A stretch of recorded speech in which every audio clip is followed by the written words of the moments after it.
İmparatoriçenin gerçek yüzünü göstereceğim. Böyle yaptı arkadaşlar kulübe. Gördünüz. Bir dakika. Biz Piper'dan kaç oynadık? O yüzden beni de attı. Herkes bir dakika attı. Şöyle yapayım. Gerçek yüzünü görün. Şimdi herkes niye Hayra'yı attın diyor. Öncelikle Hayra'yı attı. Hile yapma falan dedik. Ve Celil'i bizden daha çok seviyor. Bakın başkan yardımcısı yaptı. Bakın.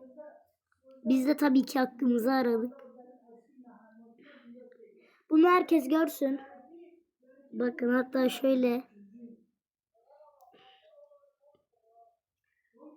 Celil'i daha çok seviyor. Bakın. Herkesi böyle atmaya başladı. Böyle. Ben de böyle dedim. Yuh saçmalama falan dedi. Hepsi birden şey yapıyor. Yani böyle biri imparatoriçe.